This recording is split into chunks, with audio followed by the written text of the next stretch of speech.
Welcome, students, to this interactive explainer. Today, I'm going to be your personal gamer guide to help you literally level up your English skills. Think about a modern, tech-savvy family. You know, kids with their tablets and headphones, digital icons everywhere. This is the world of Generation Alpha. They're growing up totally surrounded by screens, likes, and instant communication. But to really understand their world, and to talk about it perfectly in English, well, we need the right tools. And that's exactly what this explainer is all about. Consider this your ultimate digital study guide for Unit 1. Instead of just reading a boring textbook, we're going to treat vocabulary and grammar like exciting modules in a video game. We'll decode the rules, collect our words, and power up your language skills step by step. Here is our digital learning itinerary for today. We have 3 distinct zones to conquer. First up, the vocabulary hub. Second, the grammar engine. And finally, the practice arena. Think of this as your learning dashboard, basically your progress map.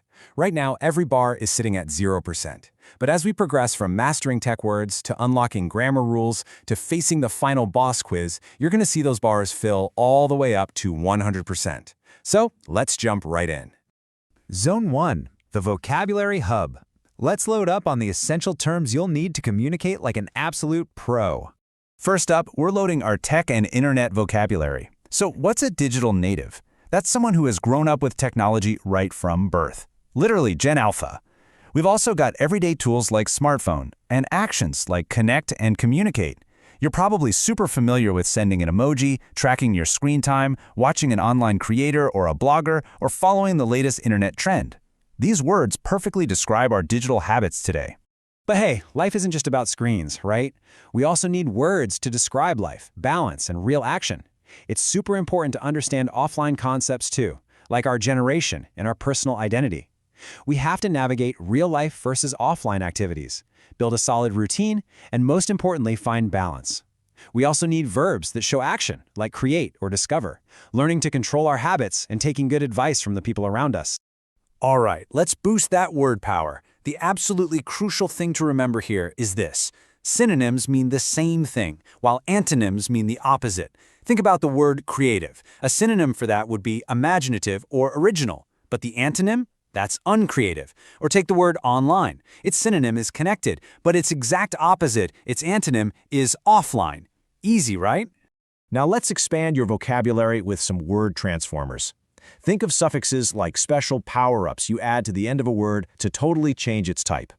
Take the verb create, add the suffix "ive", and boom, it transforms into the adjective creative. The verb behave plus or becomes the noun behavior. We can turn the adjective constant into the adverb constantly using ly, and we can turn a noun into an adjective with full, like turning use into useful. And just like that, vocabulary module complete. Great job. Now, let's transition into our second zone and power up the grammar engine. Let's move to our main grammar rule for this unit, the present continuous. This tense is all about things happening right now, in this exact moment. Think of the formula like puzzle pieces clicking together. You take your subject, match it with the correct helping verb, am, is, or are, and then just stick an ing onto your main verb.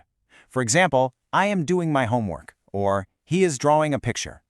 Keep a close eye out for keywords like now, at the moment, look, or listen. If you spot those, you absolutely need this formula. Once you've got that core formula down, modifying it is incredibly easy. Want to say no and make a negative sentence? Simply drop the word not right after am, is, or are. Like this, she isn't working, or they aren't playing. And if you want to ask a question, just swap the subject and the helping verb. So instead of he is watching the match, it becomes is he watching the match? And if you have a question word like what or where,